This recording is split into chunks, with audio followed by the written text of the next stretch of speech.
AITA for not letting my mother-in-law come over after she destroyed my Millennium Falcon Lego set. I, 38M, live with my wife, 37F, and my 7-year-old son. I work as an engineer and my wife is a senior supervisor at a law firm. I have always loved Legos since I was a kid, and sure, it's kind of childish, but it makes me happy, so I've kept it as a consistent hobby throughout my adult life. In 2024, I spent months building the Millennium Falcon with my son. It's me and my son's pride and joy, and I often show guests who come over. My wife doesn't really get the hype, but doesn't mind either. In early March, my wife's parents came over for a week to spend time with us. As I usually do with guests, I asked them if they would like to see my Lego collection. They agreed, and I showed both her father and mother my Millennium Falcon.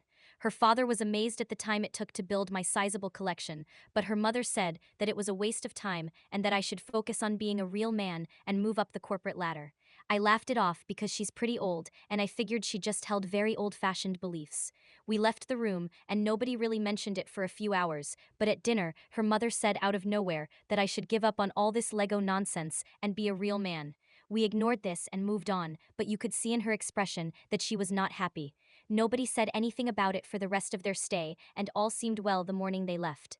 They left at 3 a.m. to catch a flight, and we waved them off. I went back to bed, but the next morning awoke to find my Millennium Falcon smashed to pieces, with a note from my wife's mother calmly saying that this was for my own good so that I can be a real man and focus on what matters. It turns out she had quietly destroyed it in the note and left in the morning. Me and especially my son were very upset.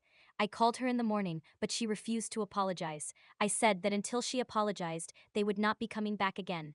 My wife is not happy with my decision on this matter, and honestly, I'm starting to wonder if I overreacted. Did I go overboard or am I in the right?